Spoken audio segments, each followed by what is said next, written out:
If you drive 20 miles north of Burlington, Vermont, you'll reach a forest where the trees don't grow, they lean, as if they're hiding something, as if they want you to turn around.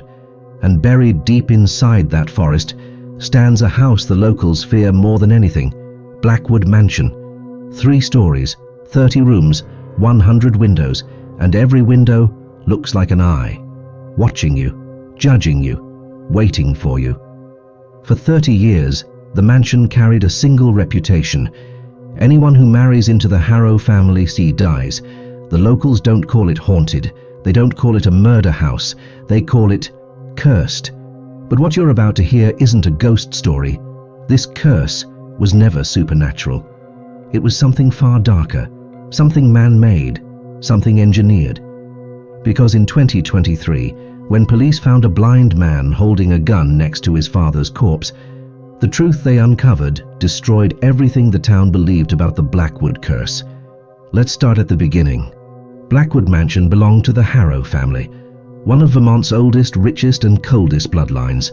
At the top, Charles Harrow, a man whose stare felt like winter, a man who spoke like every word was a warning. He married 5 times, and every one of those women died inside the mansion. Wife 1 fell down a staircase, neck snapped before she hit the bottom. Wife 2, accidental poisoning, no details, no investigation. Wife 3, gored during a hunting trip, a freak accident, the newspapers said. Wife 4, a heart attack, healthy one day, dead the next. Wife 5, slipped in the bathtub, drowned, alone. The coroner called them accidents. The press called them tragedies. But the town, they stopped calling them anything. They simply whispered, the Blackwood Curse. Charles never defended himself, never explained, never cried. He just buried each wife and found another, over and over and over again. Charles had 1 child, a son, Gavin Harrow, late 20s, born blind. The town loved him, quiet, shy, soft-spoken, the kind of man who apologized when you bumped into him. But inside that mansion, Gavin wasn't gentle. He was angry and broken and terrified. He hated how his mother died mysteriously. He hated the whispers about the curse, and he hated Charles, a father who treated him less like a son and more like a burden. Gavin believed the curse was real, and that he was destined to become the next Harrow casualty. Late 2023, Charles, now in his 60s, announced he was marrying again, this time a 25-year-old woman named Mira Dawson. The town laughed at the age gap, then panicked. Everyone whispered the same thing, she'll be number 6. But when Mira walked into Blackwood Mansion, she didn't tremble, she didn't gasp, she didn't even look nervous. Gavin noticed that instantly. The first words he ever said to her were, "You may marry my father, but you will never replace my mother." Mira smiled, calm, almost rehearsed. "I'm not here to replace anyone." But Gavin sensed something else. She wasn't scared of the mansion, she wasn't scared of Charles, and she definitely wasn't scared of the curse, because 2 weeks before the public wedding, Mira and Charles had already married quietly, legally, at a courthouse, meaning, if Charles died, Mira inherited Blackwood Mansion. But we'll come back to that, we'll come back. December 2nd, 2023. Temperature for 10 degrees Celsius, a blizzard warning in effect. Inside the mansion, the heater was losing the battle. Charles lit a fire in his study, closed the door, poured himself a drink. Upstairs, Gavin was in his room, staff in the dining hall, Mira packing clothes for a trip. Everything. Quiet. Normal. Still. Until bang, bang, bang, bang, bang, bang. 6 gunshots. Thunder inside wood, echoing through halls that had heard too many deaths. The staff sprinted to the study.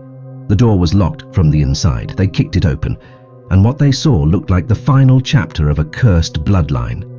Charles Harrow, slumped in his leather chair, 6 bullets in his chest, blood dripping down the armrest like melting wax. And standing a few feet away, Gavin, holding the gun, expression blank, eyes staring at nothing, or maybe at everything. Police arrived within minutes because of the storm alert. And the evidence? It pointed one way, straight at Gavin. His fingerprints on the revolver, gunpowder on his hands, ballistics matched, no one else in the room, window sealed, door locked, snow outside undisturbed. Sheriff's announcement was simple. The blind son shot his father. News spread across America within hours. Blind heir kills millionaire father. Blackwood Curse claims another victim. The son ends the bloodline. But one man didn't buy any of it.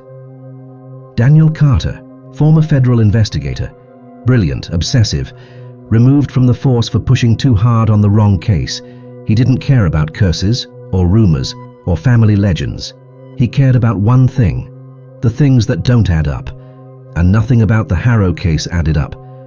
First red flag, Gavin's hands, smooth, no burns, no redness. But a vintage revolver? Gets scorching hot after 3 shots. Charles was shot 6 times. Daniel fired the same model gun himself, 3 shots. His hand blistered instantly. Gavin's hands, untouched. Second red flag, blindness. Prosecutors said he shot by sound. Daniel said, a blind man hitting 6 perfect chest shots in a dark room is practically impossible. Third red flag, the locked door. If Gavin shot Charles, how did he lock the doors and still end up standing away from it? None of it worked. None of it fit. None of it felt real. Daniel requested nighttime access to the mansion. At 1:12 a.m. he entered the study alone. He examined every corner, every crack, every shadow. Then his eyes locked on a massive oil painting. Behind it, the wall looked off. A line, a bulge, a crack. He tapped it. Hollow. Daniel pressed, and the wall opened. A hidden corridor, running like a secret artery behind the mansion's walls. Footprints in dust, fresh, recent. Someone had been here on the night of the murder. He followed the prints deeper, until he found something sitting on the floor. A brick. But when he lifted it, it wasn't a brick at all. It was metal, hollow, heavy, split at the seams. Something rattled inside. Daniel swallowed, hard, because he finally understood. The Harrow curse wasn't supernatural. It was engineered, constructed, built into the mansion piece by piece. And this metal brick, this device, was the key to everything. Daniel snapped on a pair of gloves. He held the metal brick close to his ear. Inside, something rattled, not like screws or coins, but like glass, thin, fragile, purposeful. He popped the latch. The lid opened with a soft metallic sigh. Inside were 6 tiny glass vials, each no bigger than a thumb. And inside each vial, a liquid blacker than ink, denser than oil, like darkness in physical form. Daniel frowned.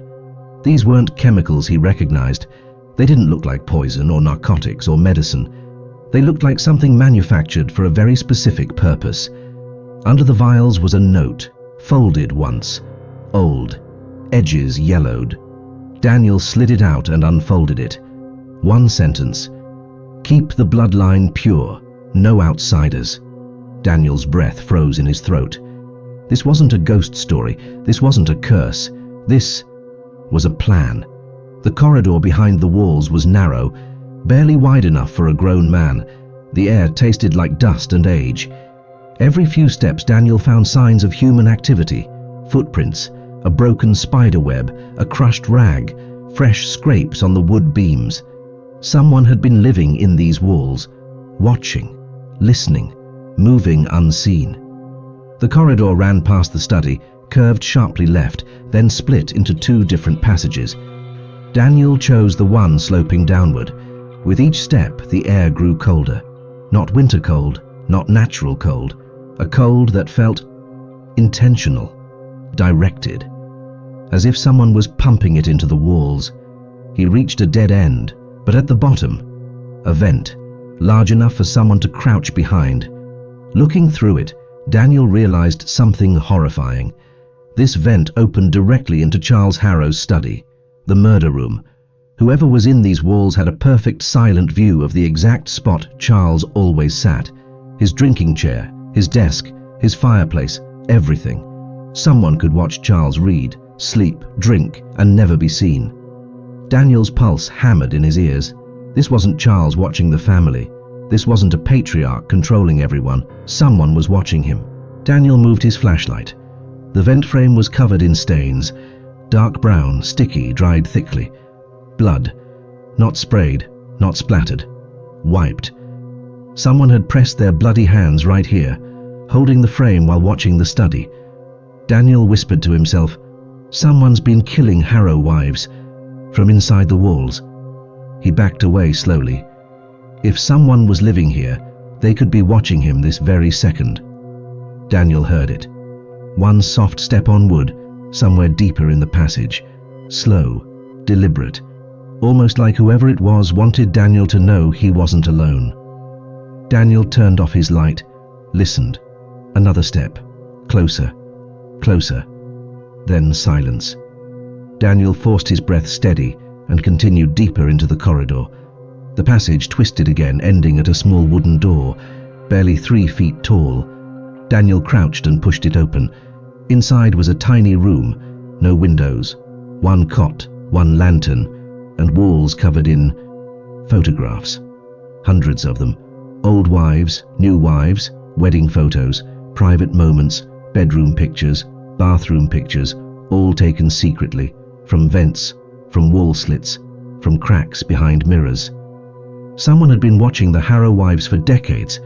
Daniel moved the lantern.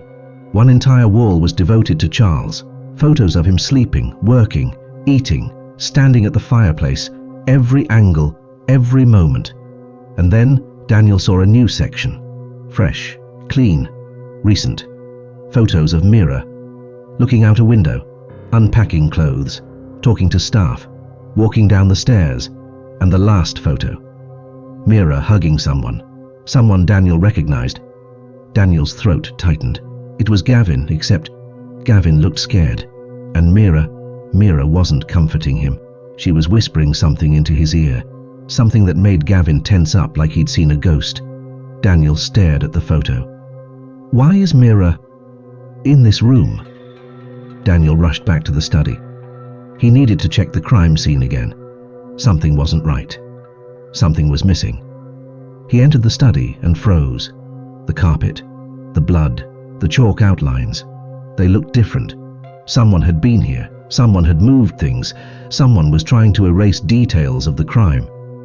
Daniel dropped to his knees and pressed his fingers into the carpet, still damp. Fresh blood. But Charles died 2 nights ago.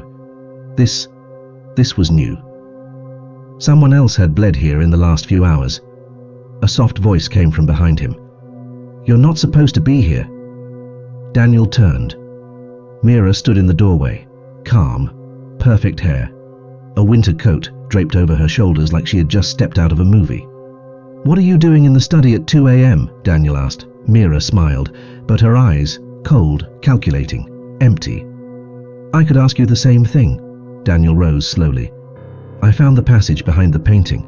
For the first time, Mira's smile faltered, barely, a twitch, a glitch. "You didn't have permission to explore the house," she said softly. "You didn't tell the police about the corridor," Daniel replied. Silence. Then Mira said something that made Daniel's skin crawl. "Everyone who finds that corridor dies." That was the rule. Daniel's blood turned to ice. Mira stepped forward, calm, controlled, predatory. "You think this is about a curse," she whispered. "It's not a curse, Daniel. It's a system, a family system, built to protect the Harrow bloodline from outsiders." Daniel frowned. "You mean Charles was killing his wives?" Mira laughed. A soft, almost musical sound. "No, not Charles." Daniel felt his heartbeat spike. "Then who?" Mira's eyes glimmered in the firelight. "The house." Daniel stepped back.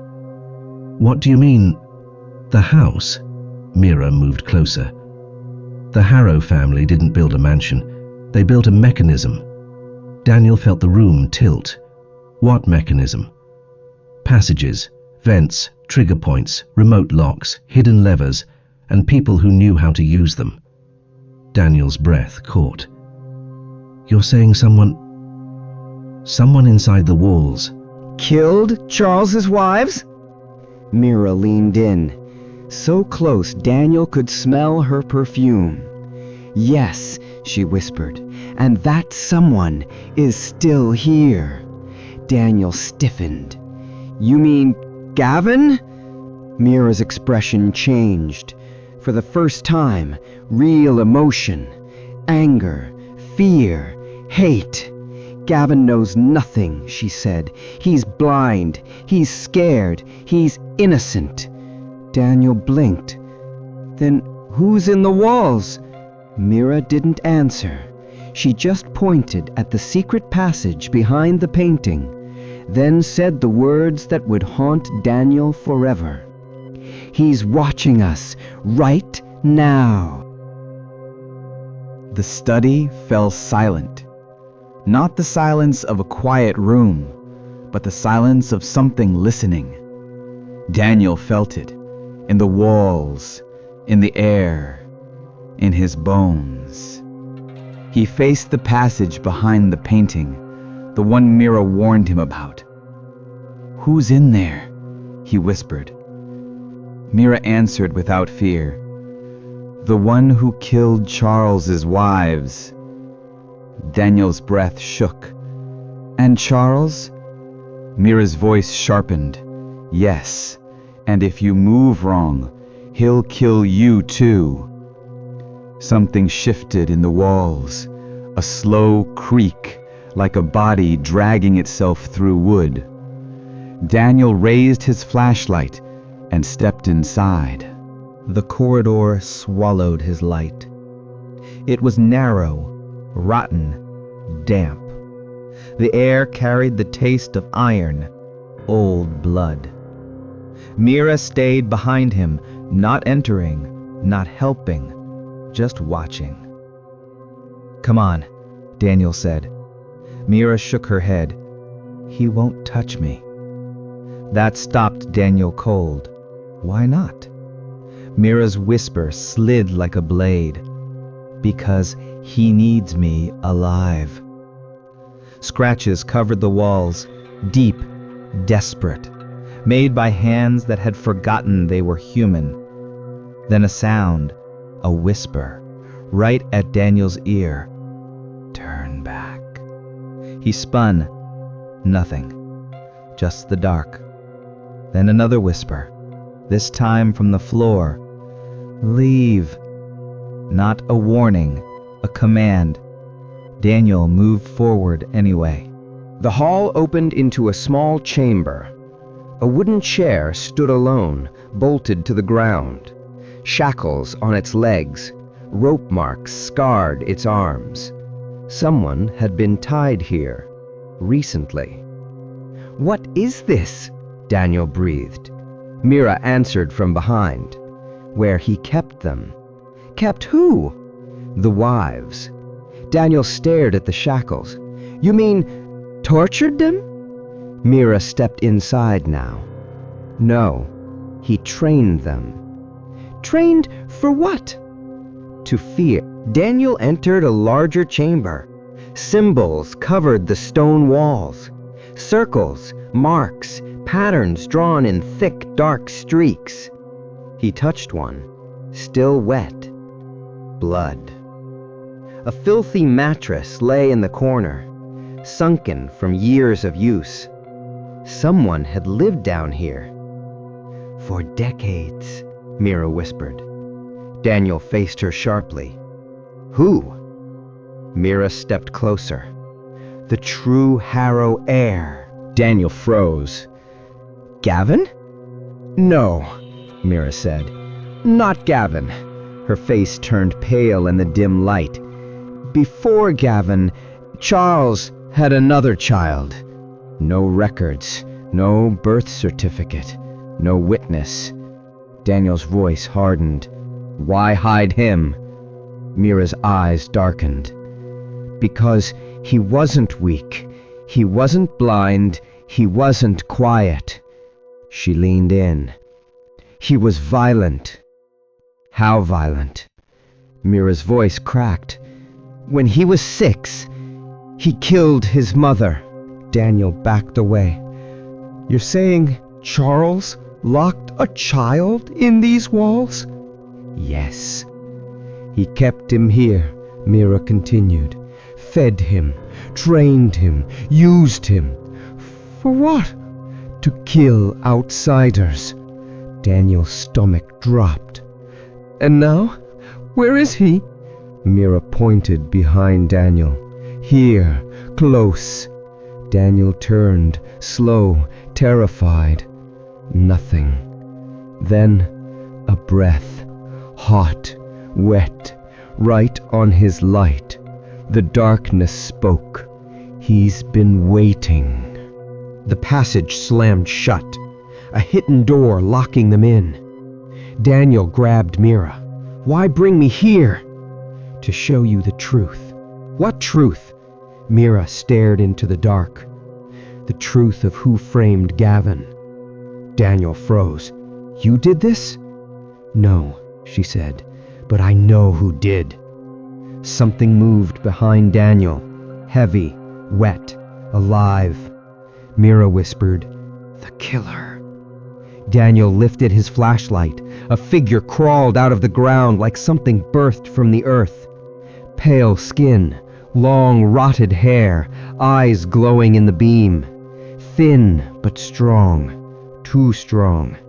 It studied Daniel, head tilted like a predator watching prey. Mira whispered, "That is the child Charles hid." The creature rose on all fours, faster than anything human. Daniel whispered, "Oh my God." The creature spoke, voice dry, broken, wrong. "Father told me to finish it." Daniel's voice shook. "You killed the wives." The creature nodded. "Outsiders ruin the blood." "And Mira? She belongs here." Daniel swallowed. "And Charles?" "He tried to stop me." "And Gavin?" The creature hissed. "Blind One is innocent. Harrow blood is sacred." Then it stood, tall, horrifying. It whispered. The creature prepared to strike. Mira backed away. "You weren't supposed to touch them! You only kill outsiders!" The creature turned to her. "You lied to me." That was all. It pounced. Mira's scream ended in one impact, slamming her into the stone wall, bones cracking, blood spreading. Years of conditioning made the creature unstoppable. She had no chance. She fell still. The creature rose, breathing hard, and stared at Daniel. The choice.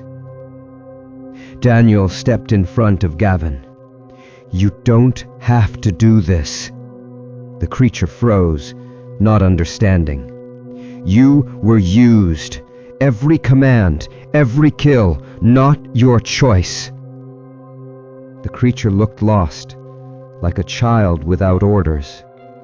Then, slowly, carefully, it backed into the crawl space. Its pale arm slipped into the dark, then its face, then its eyes. Gone. The mansion fell silent. "Gavin, move!" Daniel grabbed Gavin's hand and ran, out of the passage, through the study, and out the front door. Cold wind hit them like a slap. Behind them, Blackwood Mansion watched, alive. Police uncovered everything. Secret rooms, tapes, Vials, the entire system Charles built to control his wives and hide his monstrous son. Mira's crimes surfaced. Gavin was cleared, but the creature? Never found, because he returned to the only place he ever knew. The walls. 2 weeks later, Gavin whispered, "Do you think he'll come back?" Daniel looked at the house beyond the trees. He never left. Blackwood Mansion stands alone now, empty, cold, waiting. But some nights, a shadow moves behind the upper windows, a pale figure, watching, breathing, listening for commands that will never come. Curses don't end with ghosts. They end when we stop believing in them. But the creature believes in the house, and the house believes in him. The Harrow system is dead. The story is finished. But the mansion's walls still remember.